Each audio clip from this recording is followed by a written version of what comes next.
저는 3년 전에 결혼해서 열심히 살고 있는 30대 초반의 여자입니다. 남편과 저는 동갑내기 맞벌이 부부이고 작년에 태어난 귀여운 딸을 키우면서 살고 있습니다. 대학을 나오지 않았기 때문에 20대 초반부터 지금까지 꾸준히 회사 생활을 계속하고 있고 아이 낳고 딱 6개월만 육아휴직을 했는데 그 이후로는 친정엄마가 아이 보는 걸 도와주셔서 지금은 다시 회사에 출근해 일을 하고 있어요. 남편은 식당을 운영하고 있는 자영업자고 작년 봄에 한번 망해서 폐업을 했다가 올 초부터 다시 새로운 가게를 창업해서 열심히 장사를 하는 중입니다. 다들 똑같은 심정이시겠지만 정말 요즘 먹고 사는 것이 너무 힘든 것 같아요. 정신 차리지 않으면 금방 다 무너져 버릴 것 같고 회사에서 월급 받는 것 하나만으로 아이 키우고 먹고 살 수 있을까? 우리 아이 초등학교 들어가기 전에 내 집은 마련할 수 있을까? 이런저런 걱정들을 하다 보면 밤에 잠도 못 자고 새벽까지 뒤척거리는 날도 많아요.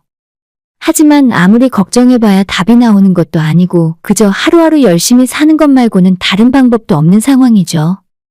양가 부모님들에게서 크게 물려받을 재산도 없는 것이 현실이고 우리 딸아이가 나중에 하고 싶다는 것 시켜주고 학원이라도 하나 더 보내주려면 우리가 젊었을 때 부지런히 움직여서 한 푼이라도 더 벌어서 모아두어야 하는 거겠죠.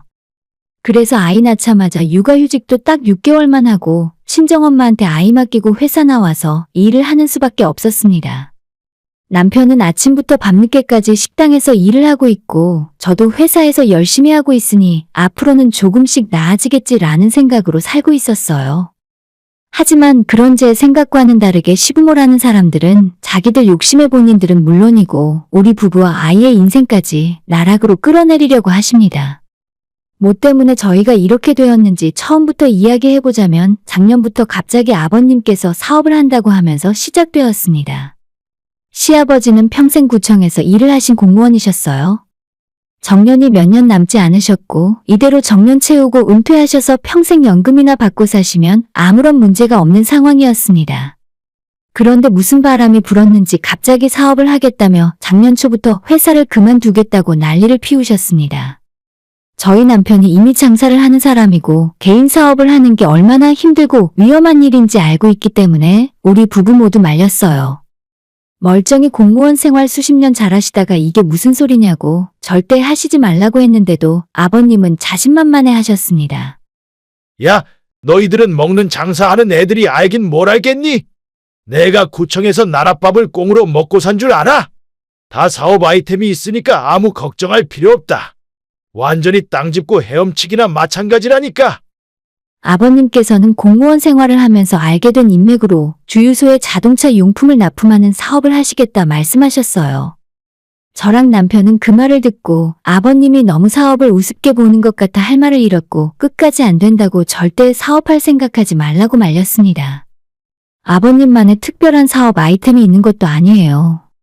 저랑 남편은 한번 들어보지도 못한 브랜드의 와이퍼나 엔진 첨가제 같은 용품들을 공급받아서 지역 내 주유소에 납품을 하는 사업이라고 하는데 말만 들어도 안 될 것 같다는 느낌이 팍팍 들었습니다.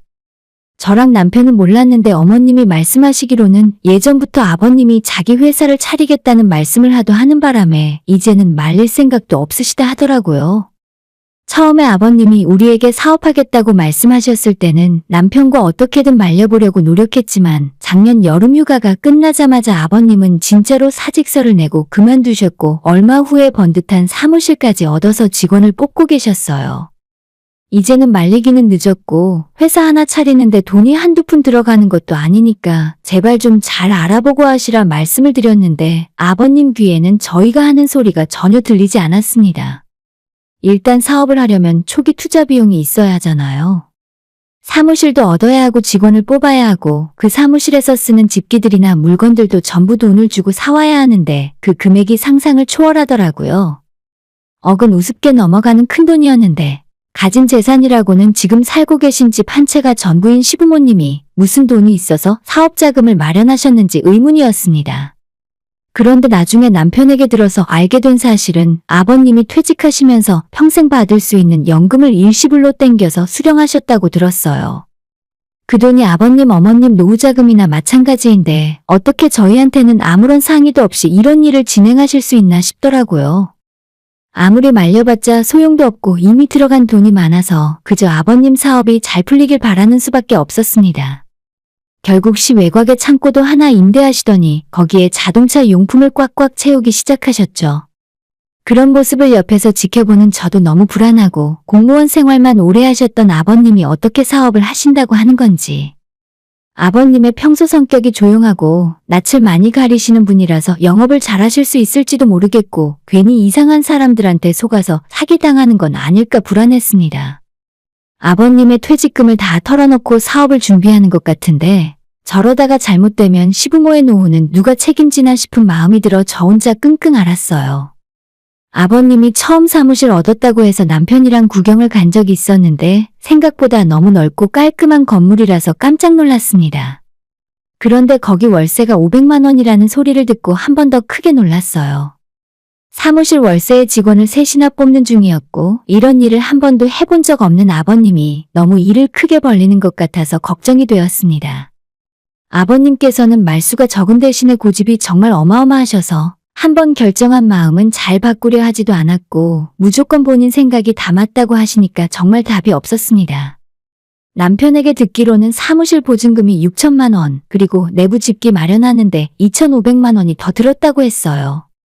게다가 물건 창고 빌리는 돈은 얼만지도 모르고 거기에 가득 들어찬 자동차 용품은 어림잡아도 억대가 넘어가는 액수였습니다. 제가 남편에게 전해 듣기로는 아버님 퇴직금이 그렇게 많은 것도 아니고 시댁 집안에 다른 재산이 있는 것도 아니었어요. 저희 남편은 작년에 폐업하고 올해 다시 가게 차리기까지 정말 많이 고생했거든요. 그만큼 사업이 잘 안 풀리고 돈이 돌지 않을 때 얼마나 힘들고 고통스러운지 알고 있으니 아버님의 첫 사업을 너무 크게 하진 말았으면 하는 생각이었는데 그런 저희의 걱정은 아랑곳하지 않으시고 가진 모든 돈을 쏟아붓는 느낌이었습니다. 그렇게 시작한 아버님의 사업이 생각보다 잘 풀리지 않았고 보통 주유소에서 기름만 넣는 경우가 대부분이지 자동차 용품을 구매하는 일은 별로 없잖아요. 회사를 차리고 초반에는 아버님의 인맥 덕분인지 물건이 조금 팔리는 것 같았는데 재주문이 들어오는 일이 거의 없었습니다. 매출이 없어서 석 달 만에 직원 셋 중에 둘을 내보내고 아버님이 여기저기 발로 뛰어다니신 것 같아요. 초기에 받은 물건 역시 반의 반도 팔지 못하고 그대로 보관만 하고 있었고 매달 나가는 사무실과 창고 월세 그리고 인건비 같은 고정 비용만 해도 2천만 원 가까이 되었습니다. 시댁 분위기는 매일 좋지 않았고 아버님의 얼굴 낯빛도 하루가 다르게 흑색으로 변하는 것 같아서 너무 큰 걱정이었죠. 남편은 자기들이 말렸는데 기어코 사고를 친 사람이 알아서 해결할 일이라며 저한테 신경 쓰지 말라고 하는데 어떻게 그럴 수가 있겠습니까? 아버님 퇴직연금까지 전부 끌어서 시작한 사업인데 그게 망해버리면 당장 저희가 어머님 아버님께 생활비라도 보조해드려야 할 거 아니에요? 우리도 작년에 남편 장사 한 번 망하고 그 뒤로 겨우겨우 힘들게 복구한 거예요. 남편이 다른 가게에서 하루에 2탕씩 일을 하고 그래도 부족한 돈은 제가 보태주면서 어렵사리 가게를 새로 오픈했습니다. 지금이야 다행히 장사가 잘 되고 있지만 초기 투자 비용조차 회수하지 못했는데 아버님까지 사고를 치니 눈앞이 캄캄했죠. 우려했던 상황은 얼마 지나지 않아서 생기게 되었습니다. 수중에 돈이 마르기 시작한 아버님이 저희 남편에게 돈을 좀 빌려달라는 부탁을 하셨고 남편은 우리도 여유가 없고 힘들어서 안 된다고 단칼에 거절했어요. 아버님 부탁을 남편이 거절하자 그 다음 날에는 저한테까지 전화가 오더라고요. 일단 이번 달이라도 좀 넘겨보자. 새로 뚫은 거래처도 있고 다음 달부터는 상황이 나아질 거야. 딱 3천만 빌려주라. 너 회사 오래 다녔잖아. 저보고 회사 생활하면서 모아둔 돈이 좀 있지 않냐고 그걸 몇 달만 빌려달라고 하시는데 사실 수중에 돈이 아예 없진 않았지만 저희도 살아야죠. 혹시나 남편 가게가 다시 어려워질 수도 있고 앞으로 잘 될지 안 될지 확신도 전혀 없는 아버님에게 피 같은 제 돈을 빌려드리고 싶은 마음은 전혀 없었습니다. 갑자기 너무 크게 사업을 벌려놓은 아버님을 믿을 수가 없었고 이런 와중에서도 본인이 실패했다는 걸 전혀 인정하지 않는 아버님에게 한 푼도 주고 싶지 않았어요. 그렇다고 해서 대놓고 돈 빌려주기 싫다는 말은 차마 못하겠고 그냥 가진 게 없다고 전부 남편 가게 새로 차릴 때 우리 부부가 가진 돈이 전부 다 들어갔다 말씀드리고 일단은 그렇게 넘어갔어요. 시아버님은 실망한 기색이 역력하셨지만 우리가 돈이 없다는데 별 수 있습니까?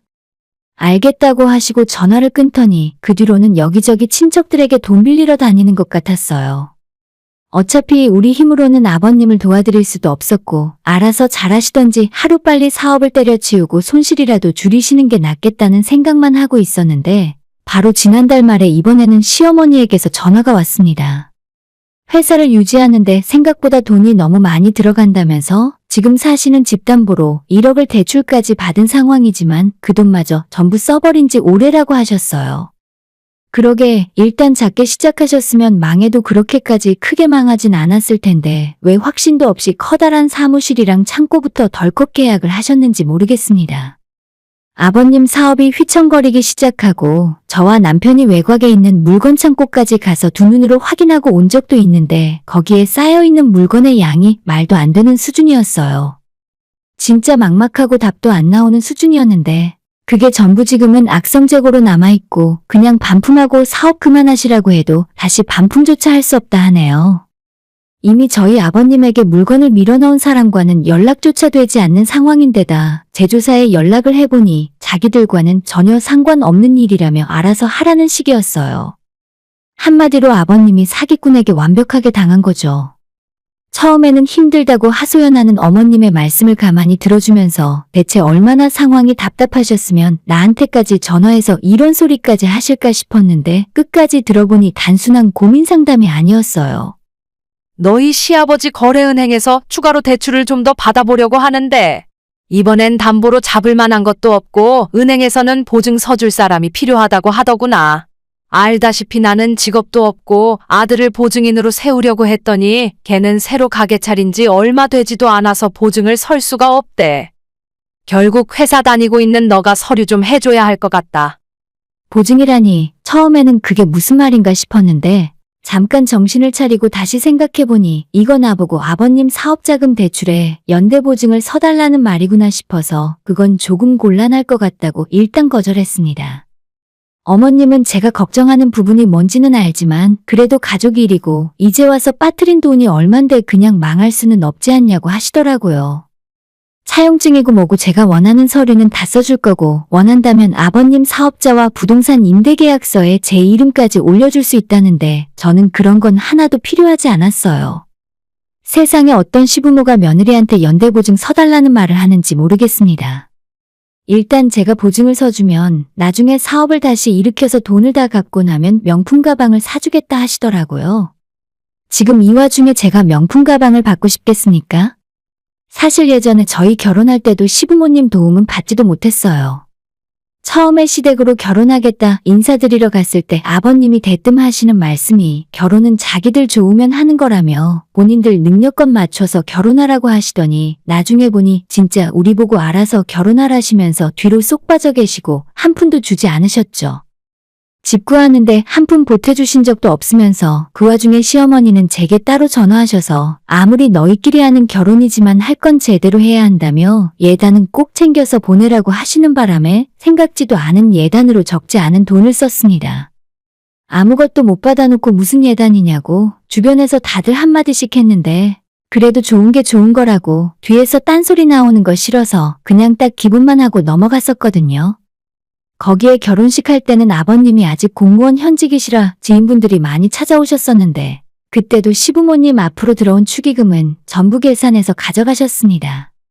그런 분들이 자기들 힘들어졌다고 이제 저한테 보증을 서달라고 하니 기가 막힐 노릇이었죠.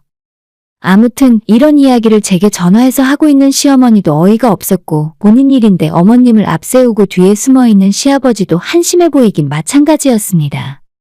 제가 뭐라고 대답을 해야 할지 몰라서 가만히 있었더니 어머님께서는 계속 가족끼리 이럴 때는 서로 돕고 사는 거라고 너희도 나중에 힘들어지면 자기들이 도와줄 테니까 너무 손해본다고 생각하지 말라셨어요.